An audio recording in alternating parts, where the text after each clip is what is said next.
विनय कुंभारे अहमदाबादला असतात. मूळचे साताऱ्याचेच आहे. संगमवाडीमध्ये मूळ घर, साताऱ्याला दुसरीकडे घर आहे. आणि ॲडव्होकेट सौरभ देशपांडे हे इतिहास तज्ज्ञ पण आहेत, मोडी लिपीचे वाचक आहेत आणि वकील पण आहेत. आता पार्श्वभूमी आजच्या पत्रकारांविषयीची अशी आहे की सातारा शहर हे ऐतिहासिक शहर आहे, राजधानीचं शहर आहे, सर्वांना कल्पना आहे.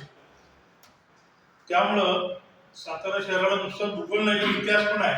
आणि त्या इतिहासाचं एक आपल्याला गुपित उघड करणारं एक संशोधन वकील साहेबांच्यामुळे झालेलं आहे. आणि माझा संबंध त्यामधला असा आहे की हे माझे भाऊ आहेत, मावस भाऊ, आणि हे माझे मित्र आहेत. या दोघांना एकत्र आणण्याचं काम मी करत आहे. मुद्दा असा की हे विनय कुंभारे म्हणून जे आहेत त्यांचं मूळ गाव संगमवाडी, आणि संगमवाडीमध्ये त्यांचं व्यंकटेशाचं मंदिर आणि वाडा पण आहे. ते त्यांचे वडील आर्मीत असल्यामुळं बरेच वर्ष इथं नव्हते. देशासाठी सेवा करत असताना जवळ 25-30 वर्ष सातारा सोडून गेल्यानंतर ते ज्यावेळी परत आल्यानंतर त्यांनी साताऱ्यामध्ये घर बांधलं काळेश्वरी सोसायटीमध्ये, आणि तिथे ते राहत होते. आणि त्यांचंही निधन काही वर्षापूर्वी झालं. आणि हे नोकरी उद्योगधंद्यामुळं भारताच्याही बाहेर काही वर्ष होते आणि साताऱ्यात तर नव्हतेच. तर हे ज्यावेळी साताऱ्यात त्या घरामध्ये आले त्यावेळी त्यांच्या घरामध्ये बाकीचं सामान बघताना एक जुनी पेटी सापडली. आणि ती पेटी ज्यावेळी त्यांनी उघडली त्यावेळेला त्यामध्ये अनेक हस्तलिखित, काही मुद्रा, राजमुद्रा वगैरे असलेले कागद सापडले. मग आम्ही ते सगळं असं व्यवस्थित पसरून बघायचा प्रयत्न केला तर आम्हाला वाचता येत नाही मोठी, त्यामुळे आम्हाला काही फार कळत नाही. तर मग तज्ज्ञ माणसं म्हणून मी देशपांडे वकिलांना फोन करून त्यांना त्यामध्ये तिथं बोलवलं. त्यांनी ते बघितलं सगळं. जवळजवळ 1.5 महिना ते त्याचा अभ्यास करत होते. आणि 1.5 महिना ते अभ्यास करून त्यांनी व्यवस्थित एक मोठी फाईल तयार केली. आज तुम्हाला ती देता येणार नाही, परंतु त्याची सॉफ्ट कॉपी तुम्हाला पाहिजे तर आम्ही देऊ, की जी तुम्ही तुमच्या व्हॉट्सअपवर किंवा मेलवर बघू शकता. आता त्या कागदपत्रांमधून अनेक आपल्याला इतिहासाचे कंगोरे, इतिहासाची गुपितं उघड केलेली असं आपण म्हणू शकतो.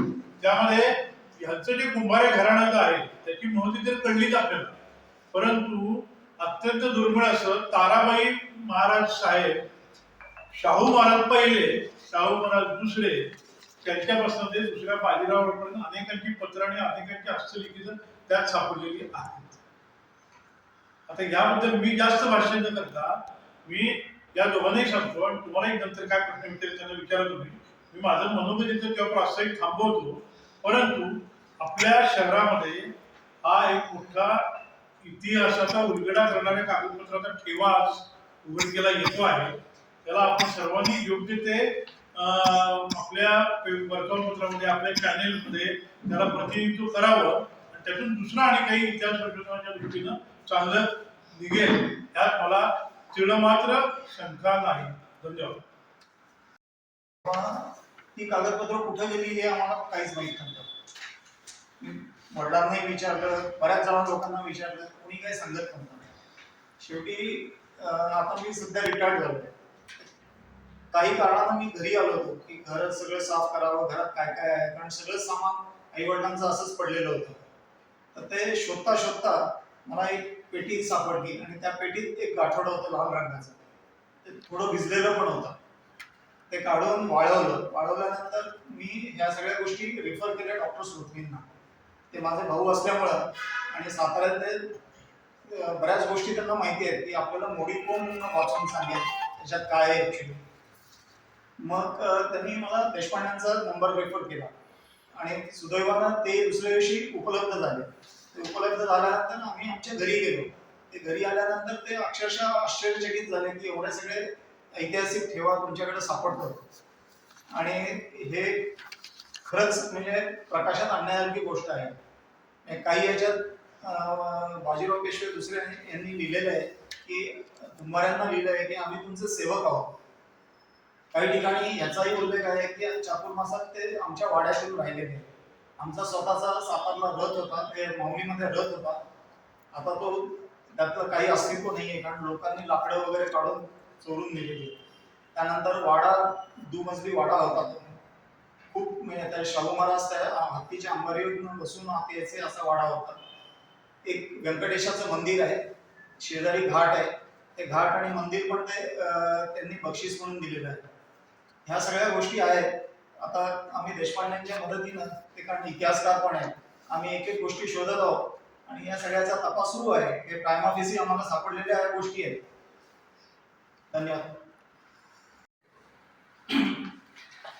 इतिहास हा माझ्या आवडीचा विषय अगदी कॉलेज जीवनापासून आणि सुदैवानं थोर इतिहास संशोधकांचाही सहवास लाभला. तेव्हा कागदपत्रांचं महत्व काय असतं आणि ती कागदपत्र ओळखायची कशी, त्यावरची मुद्रा, त्यावरचं वर्ष त्याचं काढणं आणि त्याची कालनिश्चिती करणं, हा भाग मी त्यांच्या सहवासात राहून शिकलो. मी इतिहासाचं काही नेमक्या औपचारिक शिक्षण नाही घेतलेलं, पण आवडीपोटीच तो हा विषय त्याचा सातत्यानं अभ्यास चालू राहिला. आणि मोडी गेली 18 वर्षाचा माझा मोडी लिपीचा सराव आहे. त्यामुळे हे मोडी वाचन करताना कुठल्या कागदपत्राची, कारण तो काही बरीचशी अक्षर अर्थाचा अनर्थ होऊ नये म्हणून ती जी काही सारखी दिसणारी अक्षरं पुन्हा पुन्हा वाचत. डॉक्टर श्रुतींकडून जेव्हा मला निरोप आला की काही मोडी कागदपत्रांचा गठ्ठा सापडला, तर मी खरं तर फारसा उत्सुक नव्हतो. कारण बऱ्याचशा ठिकाणचा अनुभव आहे की काहीतरी जमिनीची जुनी काहीतरी विकल्याची कागदपत्र असतात किंवा काहीतरी खंड वसुलाचे खंडाचे पावते आले असतात, मनी ऑर्डरचे पावते असतात, चिठ्ठ्या चपाट्या बऱ्याच जुन्या काळच्या लोकांनी साठवून ठेवलेलं असतं. फार काही ऐतिहासिक सापडल्याची माझी तेव्हाही काही अपेक्षा नव्हती. कदाचित काही फक्त एखादा इंग्रज कोर्टाचा निकाल वगैरे असेल, इतक्यापर्यंतच माझी अपेक्षा होती. प्रत्यक्षात आम्ही जेव्हा ते कागदपत्राचे गठ्ठा एक उघडला, त्यात राजमुद्रेचं पत्र सापडलं. मला आश्चर्यच वाटलं. आणि ती राजमुद्रा कोणाची? साक्षात छत्रपती शाहू महाराजांची राजमुद्रा. वर्धिष्णू विक्रमो रामो सा मूर्ती रिव वामनी शाहू छत्रपती मुद्रा शंभू सुतस्य राजते. ही संस्कृत राजमुद्रा. आणि त्यात नुसतीच राजमुद्रा नाही, त्या पत्राचा शेवटचा ओळ ही शाहू महाराजांच्या स्वतःच्या हस्ताक्षरात आहे. जाणी जे लेखना अलंकार हे शेवटचं वाक्य हे शाहू महाराजांच्या हस्ताक्षरात. मधली वाक्य ती सगळी चिटणीसांचं अक्षर आहे. शेवटची ओळ ही राजाच्या स्वतःच्या अक्षरात असते. शाहू महाराजांचं पत्र सापडलं. दुसरं एक पत्र, त्यावरती मुद्रा नव्हती, पण कोणतरी मातोश्री आई साहेब एवढाच फक्त उल्लेख होता. म्हणजे ठीक आहे, ते वाचल्यानंतर कळेल, वर्ष काढून बघायचं कुठल्या मातोश्री आई साहेब असेल त्या वर्षी बघू. पुढं असं शिक्क्याची पत्र सापडली. ते म्हणजे नानासाहेब पेशव्यांचा शिक्का आहे, सवाई माधवराव पेशव्यांचा शिक्का, दुसऱ्या बाजीरावचा शिक्का आणि आंब्याचे श्रीनिवास परशुराम प्रतिनिधी यांचे अस्सल शिक्क्याची पत्र. आणि त्या पत्रांचा विषय काय आहे? बाजीराव कोणते म्हणता? दुसरा बाजीराव, दुसऱ्या बाजीराव, नानासाहेब पेशवे, सवाई माधवराव पेशवे आणि दुसरा बाजीराव यांची ही पत्र आहे. पत्रांचा विषय साधारण असा आहे की यांचे पूर्वज वेदशास्त्र संपन्न व्यंकटाचार्य बाळाचार्य कुंभारे त्यांना इनाम म्हणून शाहू महाराजांनी काही जमिनी दिल्या होत्या. आणि पूर्वीची महसुलाची पद्धत अशी होती की एका राज्यकर्त्यानं दिलेली जमीन, तो राज्यकर्त्याचं निधन झाल्यानंतर त्याच्या वंशजांकडनं परत ते रिन्यू इनाम करावं लागायचं, ते नूतनीकरण त्याचं करावं लागायचं. तर ही नूतनीकरण केल्याची पत्र सगळी पुढच्या काळापर्यंत आहे. ते एकदाच इनाम दिले, पुढच्या काळात ते जप्त झाले किंवा काढून घेतले असं काही नाही. प्रत्येक राज्यकर्त्यानं त्यांच्या घराण्याचा परामर्श घेतलेला आहे. अशी ही सगळी पत्र त्यामध्ये आहे. आणि त्या पत्रांमध्ये उल्लेख त्या प्रेस नोट मध्ये पण दिलेला आहे. पत्राचा साधारण मजकूर काय आहे की हे भले सत्पात्र, वेदशास्त्र संपन्न, स्नान संध्यादी षटकर्मे निरत, आपण तुमचे चालविल्या म्हणजे तुमचा योगक्षेम, तुमची काळजी घेणं हे स्वामींच्या राज्यास श्रेयस्कर. तुम्ही हे वचन अनुभवून स्वामींस व स्वामींच्या राज्यास आशीर्वाद चिंतून असावे, अशी भावना हे सर्व पत्रांमध्ये व्यक्त केली आहे. तर ही पत्र जेव्हा सापडली, त्याचा अभ्यास झाल्यानंतर ते लक्षात आलं की हा एक माहुली गावासंदर्भात सुद्धा एक महत्वाचा एक ठेवा आहे की इतकं विद्वान घराणं आणि इतकं मान्यवर घराणं एकेकाळी या माहुली गावामध्ये होतं. तर पुढच्या काळात त्यांचा व्यवसाय बदलला असेल, इतर ते याच्यात काहीतरी शिरले असतील, पण एकेकाळी माहुली गावामध्ये एवढ्या विद्वान लोकांची परंपरा होती हा इतिहास. आणि कालच्याच सकाळला जर आपण बघितलं असेल तर पूर्ण माहुली गावाची पुरवणीच कव्हर पेज सकाळ थोडेसे केलं होतं. ह्या मंदिरांच्या इतिहासामध्ये हा थोड्या व्यक्तींचाही इतिहास त्यामध्ये की माहुली गावातली काही विद्वान अशी घराणी इथे होऊन गेली, हा इतिहासही लोकांच्या पुढे यावा म्हणून मी डॉक्टरांना हात घातले की पत्रकार परिषदेत यावी. माहुली गावाचा इतिहास आणि पर्यायाने जिल्ह्याच्या इतिहासातही ही थोडीशी भर पडलेली आहे. ही पत्र आणि त्याचं लिप्यंतर हे आपल्याला दाखवायला सोबत आणलेलं आहे की शाहू महाराजांची मुद्रा आणि त्यांचा हस्ताक्षर हे खास करून आपण बघा.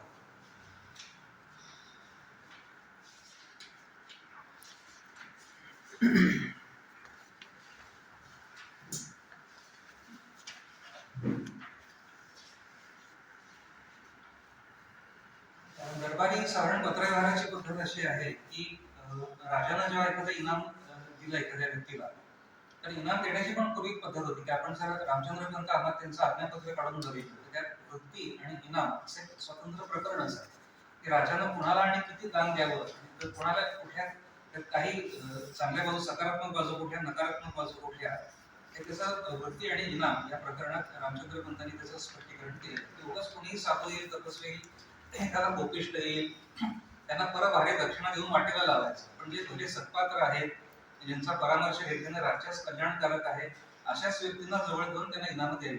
आणि उठसूट कोणालाही भूमिदान तर अजिबातच करू नये. का तर राजाला भूपती ही भूमी आहे म्हणून तर म्हणायचं, भूमी गेली तर पती कोणाचा होणार, असं ते स्पष्ट वाक्यच आहे. म्हणून उठसूट भूमिदान कोणालाही करू नये. पण जे निवडक महत्वाचे जे लोक असतील त्यांचा परामर्श मात्र राज्य सत्तेनं घ्यायचा असतो, की त्यांचा योगक्षेम चालवायचा असतो. पण ही परंपरा शेवटी पुढे चालू राहिली पाहिजे.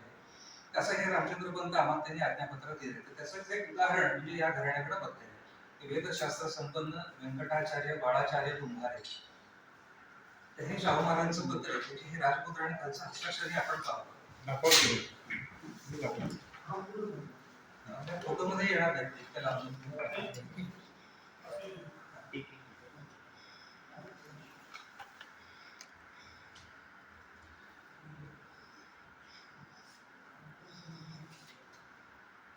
शाहू महाराजांना केलेला आहे. पुढच्या काळात नंतर नानासाहेब पेशव्यांना जिथे प्रत्यक्ष भेटी झाली असतील, कारण ह्या बऱ्याचशा ह्याच्यात सगळं उल्लेख आहे की आपण किल्ले सातारा याचे मुक्कामी येऊन विदित केले. म्हणजे प्रत्यक्ष माणूस त्या दोघांची भेट झालेली आहे. प्रत्यक्ष राजाला किंवा पेशव्यांना भेटून त्यांनी सांगितलेलं आहे की आम्हाला पूर्वी होतं नव्हतं ते आता पुढे चालवायचं. आणि दरबारी कागदपत्राची आणखी एक पद्धत म्हणजे राजाने मुद्रा उमटवल्यानंतर सुद्धा मंत्री आणि सुमंत यांची पण मुद्रा ठरवली आहे. त्यांनी संमत करायचं, अप्रूव्ह, हो आमची मान्यता आहे त्याला. एक मंत्री आणि सुमंत यांचाही त्यावरती शिक्का आहे, सोर्निस त्यांचाही त्यावरती संमत असा शिक्का आहे. इतकं असेल तर ते अस्सल पत्र समजलं.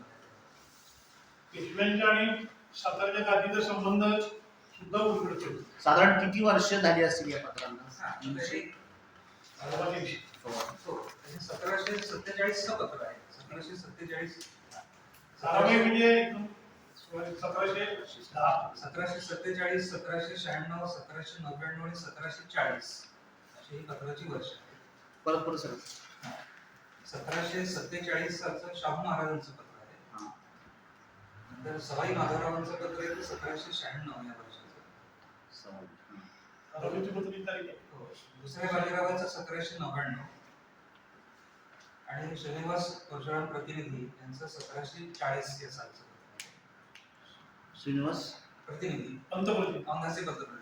माहुली गाव हे औंध संस्थानामध्ये येत होतं. हो हो त्यामुळे ते त्यांचे आजही पंतप्रतिनिधी औंध संस्थानाचं बोर्ड सुद्धा आहे. आहे. देवाचे समोरचं मंदिर त्यांचंच आहे ना विश्वेश्वराचं. आणि हे प्रत्येक पेशव्यांची मुद्रा पण आहे त्याच्यामध्ये. ती मुद्रा पण आपल्याला पाहता येईल. त्या मुद्रा आहेत आता आपल्याला. हो आहे की. काही पत्रात पत्रात नाही. तशा मुद्रा खऱ्या आहेत मुद्रा पेटीमध्ये. किंवा त्याचा PDF वगैरे काय आहे आता आपल्याकडे आता? आहे. मग ते पाठवायला आम्हाला. हो. म्हणजे ते बातमीत आम्हाला ते हायलाइट करतात. हे एकूण 6-7 कागद आहेत. म्हणजे ऐतिहासिक म्हणजे इतर त्यांच्या घराशी संबंधित जागेशी त्याचे बरेच होते. बरं. पण ऐतिहासिक तसे सांगणारे 7-8च निवडक कागद आहेत त्याच्यामध्ये. आणि कसं पुरातत्व खात्याकडे कागद असणं, त्याचे आपण नकलेचा अर्ज द्यायचा, नकल काढून घ्यायचे, मग ते वाचणं हे आपण समजू शकतो. पण एखाद्याच्या घरातच इतकी 6 महत्वाच्या माणसांची कागदपत्र सापडावी ही तशी दुर्मिळच घटना आहे. म्हणजे त्या आणि ऑफिसमध्ये व्यंकटाचार्य जे मुख्य आहेत ते तुमची म्हणजे साधारण 13वी पिढी असेल. म्हणजे त्याचे वंशावळ पण आहे. याच्यात मोडीमध्ये वंशावळ पण लिहिलेली आहे. शेषाचार्य भट्ट कुंभारे असं पहिलं मूळ सूचक नाव.